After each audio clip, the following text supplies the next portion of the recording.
Hello everyone, welcome back to another art time lapse. Today I am doing a piece inspired by Studio Ghibli and it's called LILYPAD Garden. I've always been a big fan of Impressionist artwork, at least I thought so. I have been doing a lot of more realistic art in the past, and now I like things that are a little bit more dreamy, more like blurry, kind of whimsical, so I thought the Impressionist artwork would be great.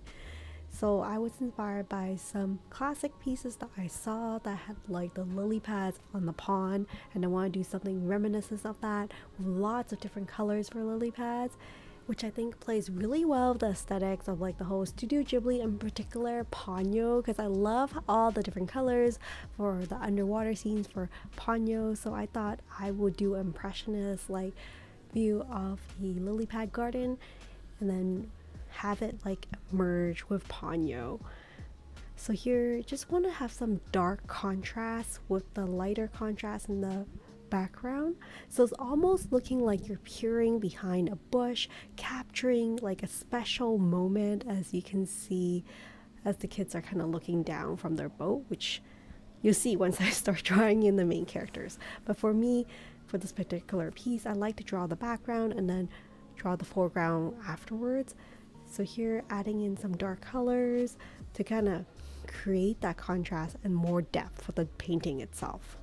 It's important to note, if it's your first time playing with Acryla Gouache, the darker colors do dry a little bit lighter and the lighter colors do dry a little bit darker, which is, I guess, like, it does throw you off a little bit, but with some experience you will know how the paint colors will come out.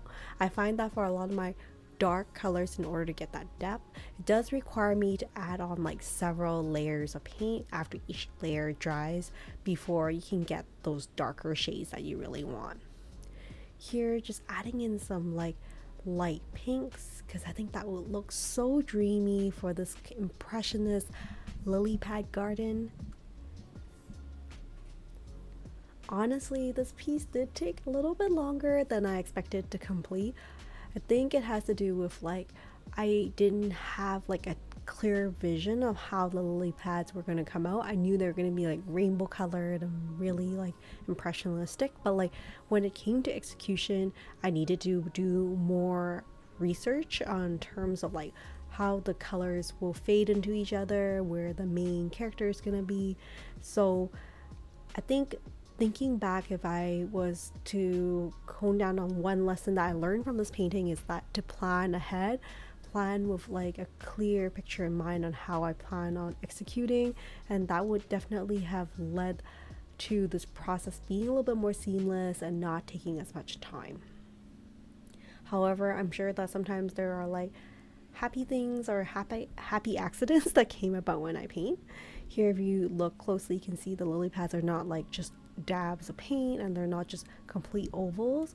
I try to leave little cuts for the lily pads. So honestly, it was quite a bit of work to kind of dab one by one each of the lily pads, and then I went back with darker colors to outline some of the shadows so that there is more depth, and each of the lily pads are a little bit more 3D rather than just a 2D dash of paint on this piece of paper. In case you're curious, I am using the Stonehenge hot press watercolor paper. This video is not sponsored by this particular paper company, but I thought I'll share it with you. I do prefer hot pressed paper because the paper is just so smooth, makes it so much easier for me when I'm painting and adding on to details.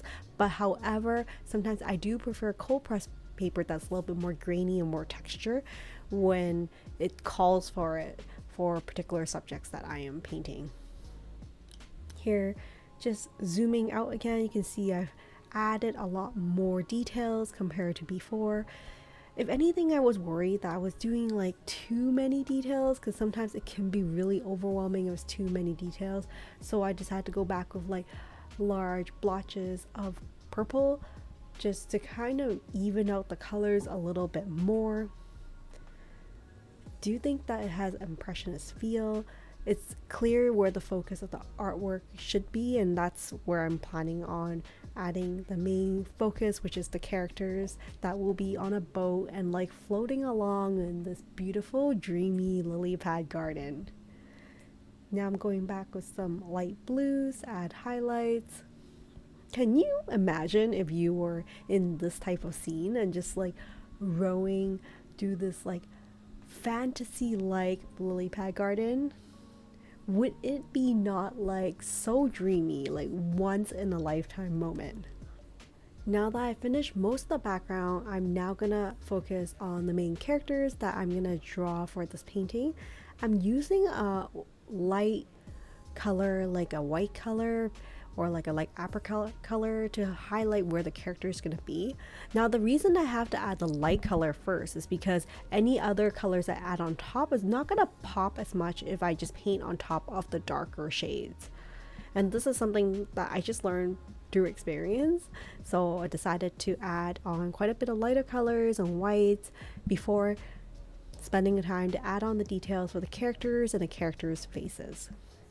You can see that Ponyo's slowly coming into play with the little boat, and I love drawing the little ripples that came from the boat as they kind of, I guess, ride through this lily pad garden. At this point, I should add, if you like the content on this channel, I appreciate it very much if you consider giving this video a thumbs up and consider subscribing to this channel. Thank you so much for considering. And I just want to say, yeah, that really does help quite a bit.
Well, that is it for the video for today. Thank you so much for joining me on this art time lapse of the lily pad garden inspired by Studio Ghibli's Ponyo. I hope you enjoyed this art time lapse.